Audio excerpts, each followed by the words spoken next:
जय हिंद। मैं हूं अजय झा। 2025 का दिन याद कीजिए आज का, और आज से 33 साल पहले 33 साल का ये फासला हो चुका है 6 दिसंबर 1992 और 6 दिसंबर 2025 के बीच। और इन 33 सालों में देश में क्या कुछ नहीं बदल गया। आज बाबरी विध्वंस की 33वीं बरसी है। बीजेपी और वीएचपी आज के दिन को शौर्य दिवस के तौर पर मना रही है, तो कुछ मुस्लिम संगठन इसे काला दिवस के तौर पर याद करते हैं।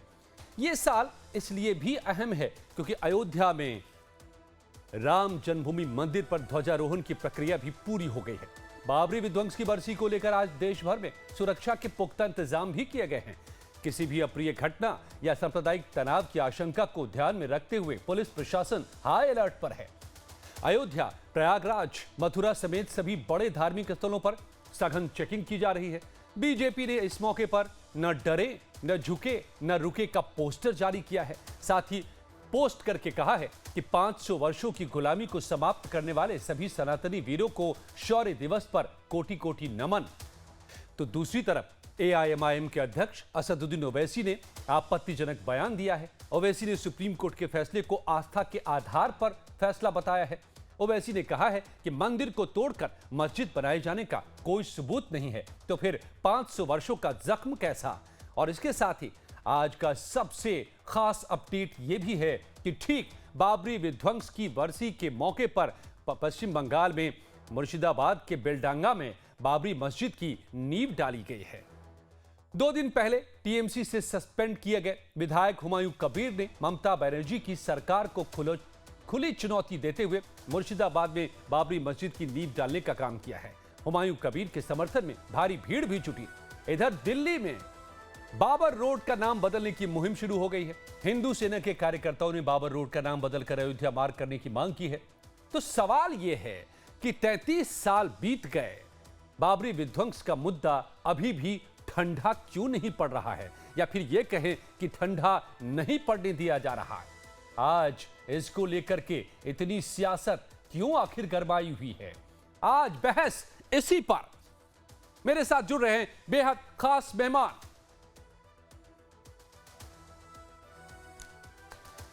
मेरे साथ लगातार बड़ा पैनल आज जुड़ेगा, जिसमें वो खास मेहमान होंगे जो कभी न कभी या तो इस मुद्दे से सीधे जुड़े रहे हैं, सुप्रीम कोर्ट तक से जुड़े रहे हैं। आपके सामने यहां पर मौजूद हैं, दिखाई दे रहे हैं। हरिशंकर जैन साहब हैं, वरिष्ठ वकील। इस मामले में जब सुप्रीम कोर्ट पे ये मुद्दा चला और लगातार शुरू से आखिर तक एक पक्ष वो भी थे। बहुत बहुत स्वागत है आपका हरिशंकर जी। मेरे साथ महंत राजू दास भी है, मुख्य पुजारी है हनुमान गढ़ी मंदिर के, लगातार सक्रिय इस मुद्दे को लेकर के रहे हैं। और रामविलास वेदांती साहब, पूर्व सांसद बीजेपी के, और इस मुद्दे से शुरू से आखिर तक जुड़े रहने वाले, और बहुत कुछ इनके नाम भी है इस मुद्दे में जुड़ा हुआ। आप दोनों का भी बहुत बहुत स्वागत है महाराज। तो आज 33वीं बरसी बाबरी विध्वंस की। मैं शुरुआत करता हूं अब हरिशंकर जी से, क्योंकि आप इस मुद्दे को इन एंड आउट जानते हैं। आपने इस मुद्दे पर पैरवी की है, कानूनी दावपेच को संभाला है। लेकिन हरिशंकर जी, आज 33 साल बाद भले इस मुद्दे का समाधान निकल गया, अदालत का फैसला आ गया, मंदिर का निर्माण हो गया, अब तो ध्वजारोहण भी हो गया, ध्वज की स्थापना भी हो गई, लेकिन कह रहे हैं असदुद्दीन ओवैसी कि ये तो फैसला कानूनी है ही नहीं, था ही नहीं, ये तो आस्था के आधार पर फैसला था। कैसा फैसला था ये? देखिए ओवैसी जी जो है वही पढ़ते हैं, वही समझते हैं जो चाहते हैं।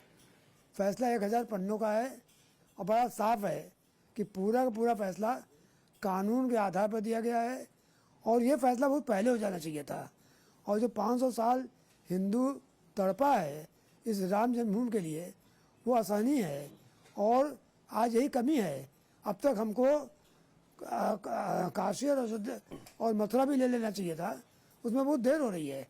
अगर इस तरह हम लोग देर करेंगे तो इस तरह के मामले उठते रहेंगे। बेकार की बात है, सब फैसला कानून नहीं है, आस्था का आधार पर है। अरे भाई, आर्टिकल 25 में आस्था वर्ड भी दिया हुआ है। अगर धार्मिक आस्था एक जगह पर जनता की है तो वो आस्था अपने आप में कानूनी है। आर्टिकल 25 में फंडामेंटल राइट है। और मैं ये कहता हूँ कि खाली काशी नहीं, मथुरा नहीं, अयोध्या नहीं, बल्कि जितने मंदिर जो तोड़ के बनाए गए हैं उन सबको हिंदुओं को वापस लेना चाहिए। और आज शौर्य दिवस इसकी शुरुआत है 6 दिसंबर। 6 दिसंबर तब पूरा होगा जब सारी मस्जिदें जो हिंदुस्तान को तोड़ के बनाई गई हैं उनको हिंदू वापस लेगा। ओके, उस दिन 6 दिसंबर ठीक है, पूरा होगा। ठीक है। तो ये अयोध्या कैसे का होगा, क्या जीत लेने और क्या से इसकी कोई जरूरत बहुत है, बड़ी बात नहीं ये भी होगी। मैं आपसे समझूंगा। जैन साहब, मेरे साथ दो और मेहमान जुड़ चुके हैं। श्री चंद्रांशु जी महाराज कथावाचक हैं, बहुत बहुत स्वागत है चंद्रांशु जी महाराज आपका भी। और दिलीप सिंह जी मेरे साथ जुड़ गए हैं, एडिटर इन चीफ हैं लाइव टाइम्स के। दिलीप सर, आपका भी बहुत बहुत स्वागत है। दिलीप सर, मैं आपसे एक सवाल ले लेता हूं अपने मेहमानों, बाकी मेहमानों के पास जाने से पहले, कि आज 33 साल गुजर गए बाबरी विध्वंस के, 33वीं वर्षी है, लेकिन लगता है जैसे सियासत की दुनिया में यह मुद्दा खत्म नहीं हुआ। चारों तरफ आज भी घमासान दिखाई दे रहा है, ऐसा क्यों? देखिए, इसके दो पक्ष हैं, एक हिंदू पक्ष है, एक मुस्लिम पक्ष है, और दोनों के अपने अपने, चूंकि धार्मिक आस्था का एक सवाल रहे, दोनों अपने अपने पक्षों को बोलते रहे। लेकिन तथ्य जो है उसको कोर्ट ने फैक्ट्स के आधार पे अपने निर्णय ऑलरेडी है। अब चीजें बिल्कुल आगे बढ़ चुकी है, लेकिन मुझे लगता है सियासी खास करके सियासी कारणों की वजह से इसको ज्यादा से ज्यादा लोग कोशिश करते हैं इसको भुना पाए। ओवैसी साहब का बयान जो है, जो आप अभी बता रहे थे, तो उसी कड़ी का एक पक्ष आप इसको कहेंगे। उनको भी पता है कि आर्कियोलॉजिकल सर्वे ऑफ इंडिया का जो रिपोर्ट था वो भी उनको पता है। उनको पता है कि जो तमाम फाइंडिंग्स हुए थे, और ये जो शुरुआत हुई थी, ये कोई बीजेपी और वीएचपी की शुरुआत नहीं थी अजय। जी, बहुत सारे लोगों के इसके अगर हिस्टोरिक पक्ष में जाएंगे, इसकी शुरुआत तो 1859 में जो चीजें थी वहां से देखा जा सकता है। आप 1859 में जो पहली बार चीजों को रिकॉर्ड, वहां दंगे भी हुए थे। और इस बात को, और जो लोग जानते हैं, इतिहास को जानते हैं, मीर बाकी के बारे में जानते हैं, मीर बाकी कमांडर थे मुगल सेना के।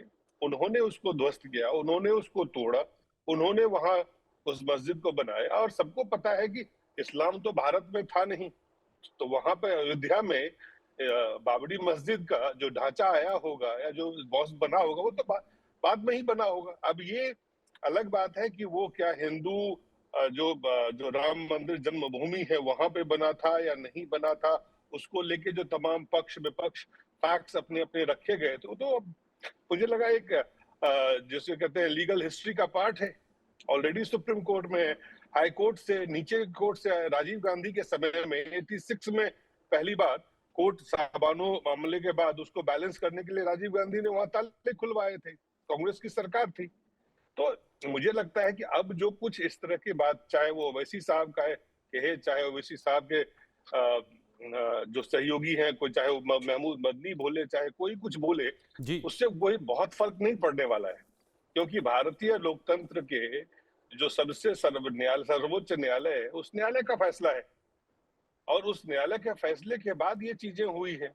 अब मुझे लगता है ये सिर्फ और सिर्फ सियासी मसला है। सिर्फ और लेकिन जो सिर्फ सियासी महत्वपूर्ण मसला पक्ष है। है अजय, जी, जी, बड़ा जो बड़ा एक यही महत्वपूर्ण सवाल है पक्ष कि है इसका, सियासत को इसकी कि जरूरत अभी भी बनी हुई है क्या, या बनाए रखना चाहते हैं? जी, दिसंबर, आज 6 दिसंबर को अगर आप देखें तो उसके कुछ ऐसे पक्ष हैं जो हमेशा से डिबेट जिस पे होता रहेगा। मुझे याद है, अच्छी तरह से याद है, 25 सितंबर 1990 को मैं वहां सोमनाथ से जब यात्रा की शुरुआत हो रही थी, रथ यात्रा की, तब मैं वहां था। और जब ये तमाम आंदोलन अयोध्या में था, तब भी मैं वहां पे था। 12 मेरे ख्याल से 11:30 पे कॉर्डन को तोड़ा गया था कार सेवकों के द्वारा। 12:05, 12:15 के बीच में ये लोग मॉस्क के ऊपर चढ़े थे। और मुझे लगता है कि फिर 2:55, 3:40 और 5:45 ये समय था। अभी हम लोग 4:11 हो रहे हैं, 4 बज रहे हैं। तो मुझे याद है कि 4:45 तक जो है, तीनों जो डोम था मॉस्क का, उसको कार सेवकों ने उसको ध्वस्त कर दिया था। तो अगर आप उस तरह से देखेंगे तो उसमें बहुत सारे सवाल आएंगे कि घंटों तक ये चला, वहां पे पुलिस क्या कर रही थी, कार्रवाई क्यों नहीं की थी, ये सारे सवाल तो रहेंगे। ये सवाल फैक्ट्स हैं जिसपे सवाल लोग अपना कर, लेकिन कार सेवक जहां 1.5 लाख लोग पहुंच गए हो वहां पे, और सब लोग इतने ज्यादा, उसको कंट्रोल करना, उस भीड़ को, मुझे नहीं लगता था आडवाणी जी भी थे वहां पे, उमा भारती जी थी वहां पे, डॉक्टर जोशी थे वहां पे, तमाम लोग थे, लेकिन कोई उसको भीड़ को नियंत्रित कर पाना बहुत ही मुश्किल था। मुझे बिल्कुल। याद है कि ये जो समय इस वक्त हम 33 साल के बाद उसी समय को एक बार अगर याद करें, और जितना मुझे याद है कि वो कुछ मैंने बताया कि 11 11:30 से लेके और 4:45 बजे 5 बजे तक वहां चीजें समतल हो चुकी थी, जमीन वहां कुछ भी नहीं था, कोई स्ट्रक्चर नहीं था वहां पे। और इतनी बड़ी भीड़ पे आप करते तो करते क्या, जो भीड़ बेकाबू होके हम्म। इतने लोग, तो उसमें बहुत सारे, उसमें लिब्राहन कमीशन बना वहां पे, और भी बहुत सारे रिपोर्ट आए। एमके धर जो थे उन्होंने तो कहा था कि इसकी योजना 10 महीना पहले बन गई थी। अब ये तो उसमें, अब वो इंटेलिजेंस ब्यूरो के प्रमुख थे, मुझे नहीं पता है कि उन्होंने किस आधार पे कहा, लेकिन जो कुछ मैंने देखा वो तो भीड़ स्वतः रूप से वहां पे जो भीड़ थी, बेकाबू और जब भीड़ थी उन्होंने और उस पर पुलिस उस बैरिकेड को वक्त तोड़ा था, जी मुझे जब बिल्कुल। मैं पहला आपके पास दिलीप बैरिकेड जी तोड़ा लौटता था हूं। तो हम महंत लोगों राजू का दास हैं, उनको फिर अब जाना है, कुछ देर के लिए हमारे साथ जुड़े हैं। महंत राजू दास जी, मैंने देखा है आपको अलग जगाते हुए उस दौरान जब ये मामला पूरा गरमाया हुआ था अयोध्या में, बार बार अपनी कवरेज के दौरान। लेकिन आज जब बीजेपी शौर्य दिवस मनाने की बात करती है तो बीजेपी भी तो वही चाहती है कि यह मुद्दा बना रहे, सियासी फायदा मिलता रहे। नहीं, पहले तो मैं निवेदन नहीं नहीं पहले तो मैं निवेदन पूर्वक आपसे अपील करना चाहता हूं। मैं इस समय एयरपोर्ट पे हूं और कहीं का प्रस्थान होनी है, लेकिन आभार व्यक्त करता हूं। बहुत ही महत्वपूर्ण विषय है, इस विषय को नाते मैं जुड़ने का प्रयास एयरपोर्ट से कर रहा हूं, किनारे होके कोने में। स्वागत है आपका देखिए, महाराज। ये विषय गंभीर है। ये बीजेपी, कांग्रेस, बसपा, सपा का मामला नहीं है। यह आस्था का प्रतीक राम मंदिर, मंदिर और मस्जिद की भी विवाद नहीं है। ना तो मंदिर का विवाद है ना मस्जिद की विवाद है। ये जन्मभूमि की बात है। अभी मैं एक महोदय को सुन रहा था कि बाबरी गिरा दी गई, ये कर दिया गया, वो कर दिया गया, तेरे बज कितने मिनट पे। ये विषय मंदिर मस्जिद का है ही नहीं। देश में लाखों मंदिर है, देश में करोड़ों मस्जिद है, उसकी कोई समस्या नहीं है। समस्या यह है कि भगवान राम की जन्मभूमि क्या मक्का, क्या भगवान राम की जन्मभूमि क्या और अन्य जगह, क्या भगवान राम की जन्मभूमि ऐसे जगहों पे जहां या तो मुसलमान ही चिन्हित कर दे कि भगवान राम यहां पैदा हुए।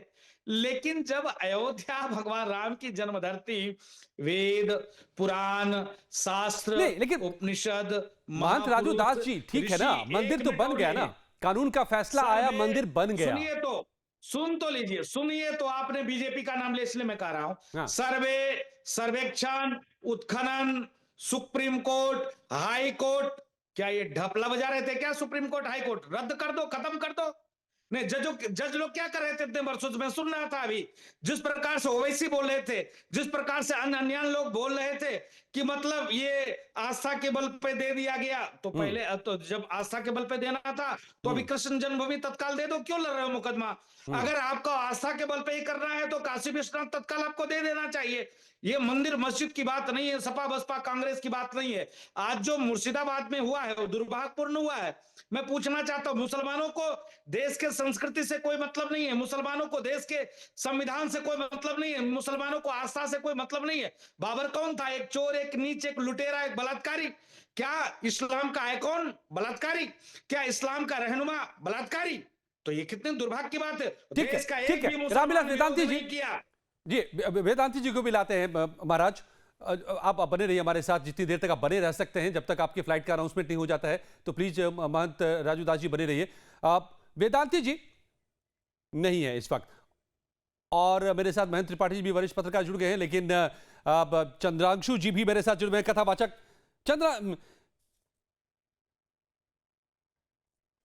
ओके, आप एक सवाल लेकिन हरिशंकर जी आपसे बनता है इस मुद्दे को लेकर के। महमूद मदनी कह रहे हैं कि फैसला सुप्रीम कोर्ट का न्याय संगत नहीं हो रहा है, संविधान सम्मत नहीं हो रहा है। उनका रेफरेंस इसी मुद्दे को लेकर के है। यही बात कुछ कुछ कहते नजर आ रहे हैं ओवैसी भी। तो क्या इस मुद्दे को फिर से धार देने की कोशिश है? क्या यह वाकई फैसला न्याय संगत नहीं था? देखिए, मैं रिपीट कर रहा हूँ, फिर कह रहा हूँ कि देश में मुस्लिम जिस ढंग से चल रहा है और जिस ढंग से लोग बात कर रहे हैं, उससे बहुत ज़्यादा दिक्कतें पैदा होंगी।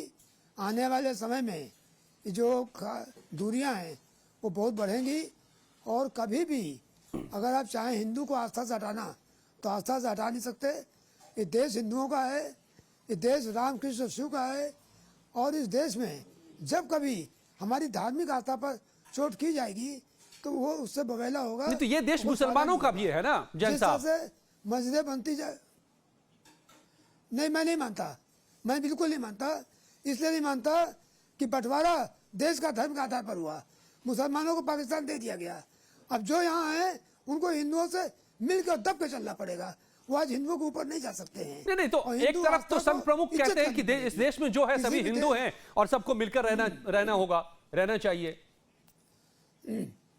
देखिए, उनका आदर करता हूँ और सब सही है, पर मैं अपनी बात कह रहा हूँ। सीधी सी बात है कि देश हिंदुओं का है और हिंदू अधिकार सुप्रीम रहेंगे। और जो मुसलमान इस देश में रह गए हैं, पाकिस्तान नहीं गए हैं, उनको हिंदुओं को इज्जत करके हिंदू स्थानों को पूरा सम्मान देकर रहना पड़ेगा। वो चाहें कि हिंदू आस्था पर चोट करें और हिंदुओं से लड़े इस तरह से, तो बर्दाश्त नहीं हो सकता और इसके परिणाम बहुत ही दूरगामी होंगे। और बिल्कुल सही बात है कि केवल हिंदू इस देश का मूल निवासी है, बाकी तो बाहर के हैं, और जो बाहर से आए हैं उनको देश में कोई अधिकार मिलना नहीं चाहिए। मिल गया है तो इसके लिए हम लोग समीक्षा करेंगे और कोशिश करेंगे कि आर्टिकल 326 में संशोधन हो और वोट का अधिकार केवल हिंदुओं का रहे। ये गलत हो रहा है। अनइक्वल्स हैव बीन मेड इक्वल्स, जो इक्वल हो ही नहीं सकते उनको हमने इक्वल बना दिया है। तो नहीं तो इसकी और जो इजाजत तो 6 कॉन्स्टिट्यूशन भी नहीं देता है। मैं फिर और कह फिर रहा हूं, अगर रिपीट कर रहा नहीं हूं। नहीं जैन साहब, जो आप कह रहे हैं कि क्या- वो सेकेंडरी क्या सिटीजन, आपकी बातों से लग रहा है कि उनको आप कॉन्स्टिट्यूशन सिटीजन जो है- सेकेंडरी सिटीजन मानते हैं, इसकी इजाजत तो कॉन्स्टिट्यूशन भी नहीं देता है। और फिर तो मदनी साहब की बात सही नजर आने लगती संविधान है। जो है, संविधान बदला भी जाता है। अब फ्रांस में 5 बार संविधान बदला गया। इस देश में जो प्रक्रिया चल रही है और हिंदुओं पर अन्याय होता रहा, तो हमारी डिमांड उठेगी कि संविधान बदला जाए और हिंदू सम्मत संविधान बनाया जाए। और संविधान बनाना बिगाड़ना जनता का काम है। जनता इस संविधान को अब बर्दाश्त नहीं कर पाएगी। महंत राजू दास जी, महंत राजू दास जी, क्या फिर ऐसे में क्या आप हिंदू को छोड़ करके, चाहे वो मुस्लिम हो, चाहे वो बौद्ध हो, जैन हो, सिख हो, तमाम धर्म है हमारे पास, तो क्या उनके साथ करेंगे? उनको सबको आप सेकेंडरी मानेंगे? नहीं देखिए, मैं पूछता हूं कि सनातन का मतलब क्या है? क्या जैन अलग है? क्या बौद्ध अलग है? सब तो एक है, सब सनातनी है, हिंदुस्तान में रहने वाले। लेकिन दुर्भाग्य, कुछ कट्टरपंथी विचारधारा के ऐसे लोग हैं जो देश को तोड़ने की साजिश, जैसे आज हुआ मुर्शिदाबाद में। बाबर कौन था? एक चोर, नीच, लुटेरा, बलात्कारी, और उसके नाम पर मस्जिद का नींव रखना क्या इस्लाम में कोई और नहीं है? कोई महापुरुष नहीं है? क्या इस्लाम में कोई और ऐसे संत महापुरुष नहीं है जिनके नाम पे रख सको, बना सको अल्लाह के नाम पर? तो विषय है कि देश अगर आज यहां पर हर कौम, हर मजहब, हर संप्रदाय का व्यक्ति सुरक्षित है, तो हिंदू की बहुलता होने के नाते, हिंदू की बहुसंख्यक होने के नाते, और हिंदू का जो हृदय है, जो हिंदू का दिल है, वो कहता है धर्म की जय हो, अधर्म का नाश हो, प्राणियों में सद्भाव, विश्व का कल्याण हो।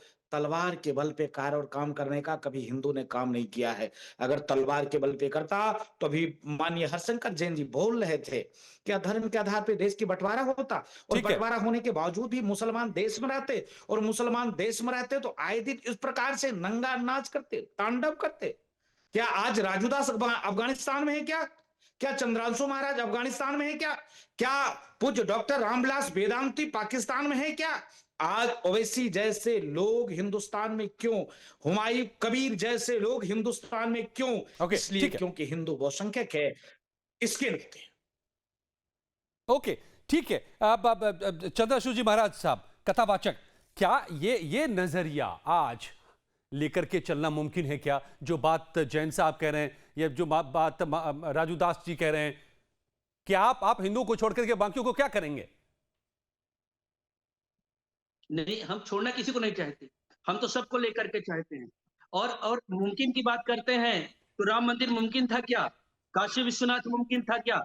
और हमारे विष्णु जैन साहब जो कह रहे हैं, क्या बुरा कह रहे हैं? हम तो यही कह रहे हैं कि किसी कालखंड में, वही पूज्य महंत राजूदास जी भी कह रहे हैं, किसी चोर ने, किसी लुटेरा ने, किसी बदमाश ने, किसी आक्रांता ने अगर हमारे सांस्कृतिक धरोहर, हमारे आस्था के केंद्रों को तोड़ा है, तो आप प्रेम से हमको लौटा दो, भाईचारा हम निभा लेंगे। पर तुम प्रेम से अगर हमको दोगे नहीं, तो फिर जो तुमने किया है करना पड़ेगा। हम अपने देश में किसी चोर को, किसी लुटेरा को, किसी आक्रांता को जगह नहीं दे सकते। उसके नाम पर इबादतगाह नहीं बनने देना चाहते। हम अपनी सांस्कृतिक धरोहर को वापस चाहते हैं, हम यही तो चाहते हैं। अभी एक पुरोधा आपके साथ जुड़े थे, वो भी एक महानायक ही है राम जन्मभूमि के, डॉक्टर रामविलास वेदांती जी। जी। और सन 2006 में हम पहली गिरफ्तारी उनके साथ मेरी राम जन्मभूमि आंदोलन के लिए है। हम लोग न जाने कितने लाठियां खाई, कितने डंडे खाए हैं। हमारे साथी हैं, अभिभावक भी है राजू दास जी, हम लोग साथ में न जाने कितना अपमानित हुए हैं। रोज कितना जलील आज भी होते हैं। कौन करने वाले लोग हैं? यही लोग तो हैं जो लगातार जलील कर रहे हैं। तो भाईचारा का ढोंग हम लोग कब तक निभाते रहें? हम लोग तो सीधी सिंपल सी बात कह रहे हैं कि अभी एक बात है, आप लौटा के दे दो। अभी जो बचे हैं आप काशी विश्वनाथ को वापस दो। अभी ओके, मथुरा तो को मामला वापस दो। मामला हम अयोध्या भाईचारा पर आकर निभाएंगे। के पर खत्म नहीं सुप्रीम हुआ है कोर्ट की अभी। अगर जीत करके आएंगे, नहीं सुनेंगे आप। दिलीप सर, ये मुद्दा हम भले मान रहे हो कि 33 साल गुजर गए, अब तो बीती बात हो गई, लेकिन ऐसा लग नहीं रहा है। अभी तो भविष्य का निर्माण यहां पर हो रहा है, बहुत से हिसाब बाकी बताए जा रहे हैं। देखिए, भविष्य का निर्माण नहीं, ये तीन ऐसे मुद्दे रहे हैं। राम मंदिर तो भारतीय जनता पार्टी के मैनिफेस्टो का हमेशा से हिस्सा रहा है, और वो अब मंदिर बन के तैयार हो चुका है। सब कुछ हो चुका है, प्राण प्रतिष्ठा, ध्वज, सब कुछ हो चुका है। और जो मथुरा और काशी की जो स्थिति है, उसको लेके ऑलरेडी चीजें जो है वो न्यायालय में है। मामला न्यायालय में लंबित है, वहां पे सुनवाई हो रही है, चीजें वहां से निकल के ही आएंगी। और मुझे लगता है किसी भी डेमोक्रेटिक सेटअप में जहां पे आपका न्याय व्यवस्था एक सुदृढ़ है, वहां पे चीजें न्यायालय से ही होना चाहिए, और उसके लिए प्रयास किया जाना चाहिए। अगर बातचीत से हो तो अच्छी बात है, नहीं हो तो न्यायालय का आप न्यायालय में जाएं। अब न्यायालय में फैसला आने के बाद अगर महमूद मदनी, ओवैसी और इस तरह के जो तमाम राजनीतिक रोटी सेकने वाले जो लोग हैं, जिनको अब लगता है कि उनकी राजनीतिक व्यवस्था है, मुझे तो यही लगता है कि उनकी राजनीतिक मजबूरी है कि वो आज सुप्रीम कोर्ट के फैसले को चुनौती दे सकते हैं। वो ये शायद मुझे लगता है कि हिंदुस्तान जैसे ही देश में संभव है और ऐसे ही डेमोक्रेसी में संभव है। नहीं तो ये चीज जो है, मुझे नहीं लगता है किसी और मुल्क में वो अफोर्ड कर पाएंगे। हिंदुस्तान एक डेमोक्रेटिक लोकतांत्रिक देश है, इसलिए वहां पे ये अफोर्ड कर सकते हैं। और जब दूसरा पक्ष भी सियासत के लिहाज से, चाहे वो शौर्य दिवस या जो भी चीजें कह रहे हैं, अगर वो भी देख रहे हैं, जैसे अभी कई सारी बातें हमने सुना दोनों पक्ष का, अगर देखेंगे, हालांकि मुस्लिम पक्ष यहाँ पे नहीं है जो अपनी बात, जब हम लोग ये बातचीत कर रहे हैं तो उनका जब पक्ष जो आप बता रहे हैं कि मदनी साहब ने क्या कहा, ओवैसी जी ने क्या कहा, तो वो आस्था की बात कहाँ कर रहे हैं। वो तो कह रहे हैं कि भाई ये जो मसला है उसका कोई हमारे सबूत नहीं है, उनके पास साक्ष्य के आधार पे नहीं हुआ है। वो तो उनका तो मानना ही अलग है, तो उस पर कैसे आप बात करेंगे? आप न्यायालय को डेमोक्रेसी में मानेंगे या किसी एक पक्ष को जिनको सियासत करना है उनको मानेंगे? तो मुझे लगता है मदनी साहब, ओवैसी साहब संपूर्ण रूप से, विशुद्ध रूप से सिर्फ और सिर्फ सियासत कर रहे हैं। और ये सियासत जो है वो देश के लिए मुझे लगता है कि बहुत कम से कम मैं मानता हूं कि ये एक तरह से दंगा भड़काने के लिए या जो सामाजिक जो समरसता है उसको बिगाड़ने के लिए भी है एक तरह से, जिस तरह से वो सुप्रीम कोर्ट के ऊपर सवाल उठा रहे हैं। तो मुझे नहीं लगता है कि ये उचित सवाल उठाना है, क्योंकि सर्वोच्च न्यायालय जो भी फैसला देता है सबको मान्य होता है। अगर उसके प्रति आपका कोई भी, आपको ऐसा लगता है कि गलत फैसला है, तो आप जाके उसके फैसलों के विरुद्ध तमाम चीजें की गई, उसमें हर तरह का प्रयास किया गया, हर तरह के पक्ष रखे गए, हर तरह के फैक्ट्स रखे गए। तो इसके बावजूद अगर आप आज 33 साल के बाद आपको एक अपना सियासी जमीन तलाशना है, या आपको जो भी करना है उसके, या आपको जो भी आज के दिन में बहुत सारे ऐसी पार्टियां भी है, खास करके जो टीएमसी का बात आपने कहा, उनके जो जिस नेता को निष्कासित किया गया है, तो हुमायूं कबीर, पश्चिम बंगाल में चुनाव होने वाले हैं। चुनाव के समय में जो वो मुद्दा गर्म कर रहे हैं, तो उसका एक राजनीतिक पक्ष है। तो मुझे लगता है इसका सिर्फ और सिर्फ, क्योंकि वैधानिक पक्ष इसका खत्म हो चुका है, इसका जो आस्था से जुड़ा हुआ जो भी बातें थी, उसको दोनों पक्ष को सुप्रीम कोर्ट ने आखिरकार सुन के सब इसका फैसला हो चुका है, सब कुछ समाप्त हो चुका है। काशी और मथुरा भी का मामला भी लंबित है। तो मुझे लगता है कि इसको जो वहां पे वैधानिक तरीके से जो सुलझाने की बात है वहीं पे होगी, सुना जाएगा। इसमें बहुत कुछ है नहीं, लेकिन इस तरह के जो बयानवीर हैं, चाहे वो हिंदू पक्ष के हो चाहे मुस्लिम पक्ष के हो, जो कोर्ट को चुनौती देता हो कोई भी, मुझे नहीं लगता है कि उनके लिए कोई स्पेस है एब्सोल्युटली, जो एक बिल्कुल बिल्कुल महेंद्र त्रिपाठी जी। लेकिन एक टेंडेंसी हमने देखा है, बार बार हम ये देख रहे हैं कि जब कोई फैसला आपके हक में आता है तो सुप्रीम कोर्ट बहुत अच्छा। आप बॉन्ड, इलेक्शन बॉन्ड वाली बात देख लीजिए, जो अगर सरकार के खिलाफ जा रही हो, बीजेपी के खिलाफ जा रही हो तो बहुत बढ़िया है। एसआईआर पर अगर सरकार को घेरा गया, सुप्रीम कोर्ट ने कई निर्देश दिए, उसमें बदलाव लाए तो बहुत अच्छा है। लेकिन अगर कोई बात आपके खिलाफ जा रही हो तो आप सभी संस्थाओं पर सवाल उठा देंगे, चाहे वो सुप्रीम कोर्ट हो, चाहे वो इलेक्शन कमीशन हो, जिस पर भी। ये कितना अपने आप में सही है?